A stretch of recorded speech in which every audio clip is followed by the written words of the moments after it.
Bila pihak Adun mendapat komplain tentang hal ni? Ini komplain sebenarnya bermula sebelum saya menjadi adun. Pada masa 2006 sudah keluar 1-2 kali dalam surat khabar mengenai penjara itu. Tapi tak ada satu penyelesaian. Jadi sekarang atas ketolongan Jawatan Kuasa Penduduk, jadi mereka buat satu meeting macam ini. Jadi kita maklumkan apa yang ada lah. Tapi saya pun tak sangka itu test kena ambil masa 3 jam lebih. Saya ingat dia setengah jam kita boleh ada report. Jadi terpaksa lah buat satu perbincangan lagi macam ini. Tapi sekarang kita dapat test dari 1-2 poin, dia menunjukkan 2 volt per meter padahal maksimum adalah 48. Jadi nampak dia memang within the safety limit lah. Jadi walaupun radiation tu tak tinggi, penduduk masih boleh bantah. Ya, sebenarnya mereka berhak untuk buat bandahan. Tapi kerana sekarang masa bukan peak hour, jadi susah nak katakan dia dalam safety range atau tidak. Mungkin dalam petang ramai orang pakai handphone, itu cerita lain. Jadi untuk keadilan untuk semua pihak, saya juga bagi peluang untuk pihak Radiation Nuclear Department buat satu thorough study. Jadi mungkin ambil masa 2-3 hari. Jadi lepas tu kita boleh kemukakan kepada penduduk. Kalau begitu memang rasa ini sakit mata kan.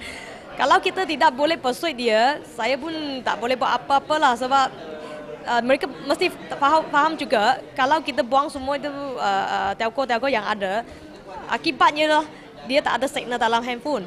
Kalau dia setuju terima kesan ini, tak apalah kita buatlah sebab ini kampung yang mereka tuduh. Kalau dia tak rasa selesa, itu pun susah juga sebab mereka penduduk. Tadi YB cakap yang you not going to buat referendum sebab ada yang menyewa dan bukan pemilik rumah. Tapi mereka juga mendapat kesan dari radiasi dan juga sakit mata ni. Jadi macam mana tu? Itu juga masalah sebab kalau you buat referendum, sini memang tak ada satu standard. Satu rumah ada bermis 20 orang. Jadi you nak bermis itu cakap yes or no, dia pun tak tahu. Itu cuma terpulang kepada orang yang pergi minta dia buat petition. Dia sign saja. Jadi tak bermakna. Saya rasa kalau nak satu keputusan yang memang bermakna, dia kena datang macam hari ini. Dia cakap suarakan sebab ada yang sokong, ada yang tak sokong juga.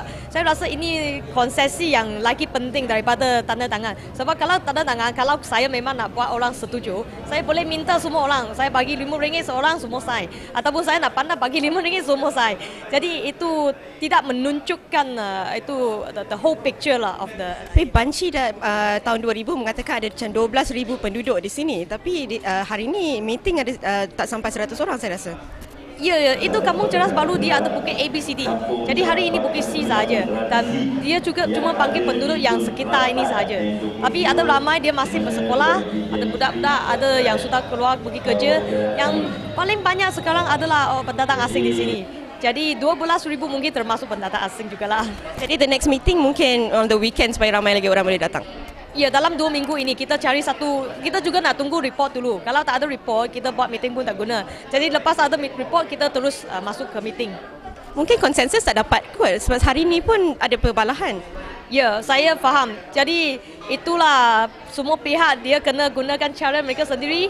Macam mana contohnya DG atau Celcom ataupun Maxis, guna cara dia sendiri justify dan persuade people to accept your idea. If the people cannot accept your idea, sorry, I mean I can't do anything sebab ini kampung mereka. Tadi Cik Khairul cakap yang kalau penduduk tak nak benda ni ada di sini, walaupun tahap radiation dia di bawah, di dalam within safety limit, MPAJ akan tarik balik permit. Boleh, kita boleh tarik balik, tapi biar majoriti lah. Macam mana nak tahu majoriti tu? Dari segi referendum, sebab tadi dikatakan referendum tak nak. Kalau ikut YB tadi dia minta balik kumpul sini kan lepas testing. Jadi kita find majoriti daripada situ lah. Jadi tak payah ada black and white procedure atau macam mana? Bagi pihak majlis kita perlukan juga black and white. Jadi nak dapatkan maybe in writing daripada ketua kampung atau macam tu lah? Saya rasa macam tu. Tapi MPAJ boleh tak tetapkan telco tu nak letak dia punya cawangan kat mana, dia punya menara kat mana, kalaulah perlu dipindahkan? kita boleh suggest kawasan lah, site. Kita boleh suggest tempat. Setakat ni, in your opinion, area mana yang better daripada sini? Saya tak sure. Saya nampak dari segi ketinggian mungkin Comtrack Glenview tu okey. Tapi tak tahu, mungkin dia punya sistem mungkin tak boleh cope area, kita tak tahu. Itu telco kena buat kajian.